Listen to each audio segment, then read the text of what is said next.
Hey everyone, it's Julian Gordon and I want to welcome you to the Sideshow. Today, I want to show you how to turn a low-paying job into high-paying consulting gigs.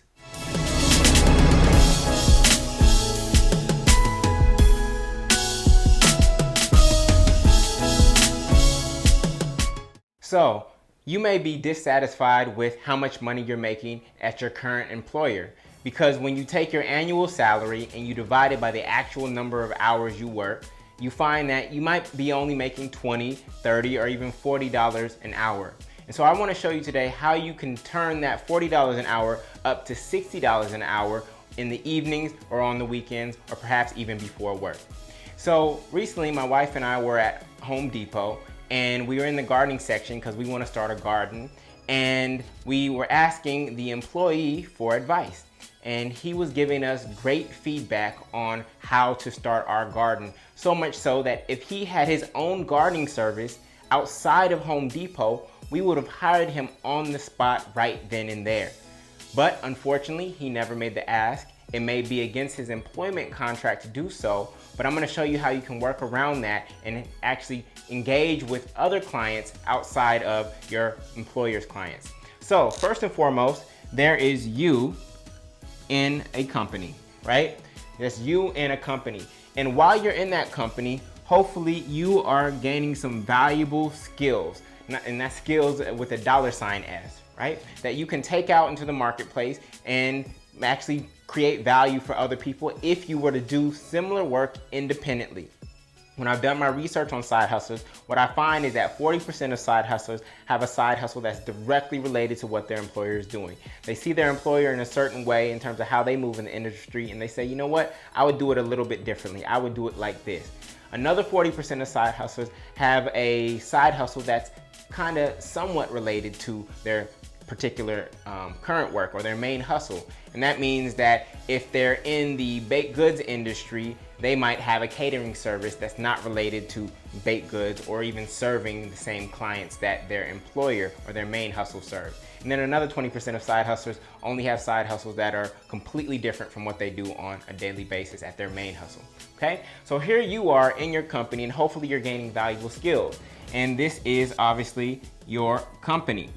And your company is in some sort of industry, right? And that industry serves some sort of client, right? And so for you to compete with your company, that's going to be very unlikely, right? Because they're already doing that well. They were able to hire you in addition to other people in order to do that well. And so you probably don't want to compete against your own company or start a side hustle that is in direct competition. Instead, you want to take this valuable skill and say, who else outside of this group of people, my current employer's clients, value this skill? So for instance, let's say if you worked at McDonald's, a very low paying job, right? What is McDonald's known for from a business standpoint? McDonald's is known for speed and operations and efficiency. So you ask yourself, if I'm a McDonald's employee, I've been working there for 2 to 3 years, I really understand and have been trained in how they operate in terms of speed, operations, and efficiency, who else outside of McDonald's clients would value this kind of knowledge and information if I packaged it in my own framework based on my learnings and understanding of what actually works? And then you'll find that you have a clientele that's over here that could value this skill that is not in direct competition with your employer's clientele, right? And so let's take, for example, the Home Depot. This person has a skill not just in selling gardening products, which is what their company does at Home Depot, but this person also has a valuable skill set in understanding how to actually plant a garden, which is the service side. Home Depot specializes in products. This person was not only could sell the products, but he also understood the service side. And so he could actually, in some cases, be serving the same clients that Home Depot serves, but through services. So if he actually had partners who did the service side where he didn't do it because it might be in his employment contract that he can't solicit business on site, but if he gave them a referral to a particular company or gardening service that he was connected to, then he could be getting paid just for doing the work that he's naturally doing at Home Depot. This person is at McDonald's, they're learning speed, efficiency, and operations. They ask themselves, who else, what other kind of companies or individuals would value this kind of information and knowledge without me necessarily giving away McDonald's secrets in terms of how they do it, but actually packaging my experience into my own framework and my own consulting practice.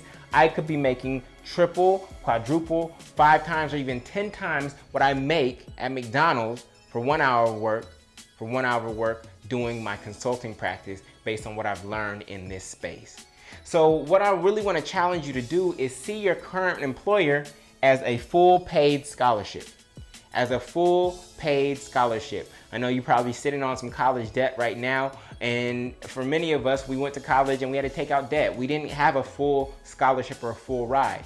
I want you to see your employer that you have right now as a full scholarship, and that you're training and learning valuable skills with an $S that you can take out into the marketplace and serve similar clients in a different way, or serve brand new clients using that skill that you've been learning from your existing employer. For me, my first job out of business school, I was working for one of the leading talent recruitment and development organizations in the country. And so when I stepped out into my side hustle and was starting to reach out to corporations about my services, I was able to leverage MLT's brand in order to get new clients, right? We call those transferable skills. So that's my challenge to you. Say, what is my employer known for in the mind of customers? And like I said, McDonald's, speed, operations, efficiency, Home Depot, gardening, home care, etc. And how can I use that particular positioning that my company has and leverage that or make that transferable into my own consulting practice that I want to create to make additional income, and probably 10 times the income that I'm making per hour here in the evenings and on the weekends via my side hustle. So with that, I want to say thank you for listening to this episode of The Side Show. If you like this video, please email it directly to another side hustler. We are a community of anonymous professionals, so we don't use social media too much. So email this directly to another side hustler out there who you know would benefit from this. Now, until next time, make sure that you keep hustling and always hustle smarter. Take care.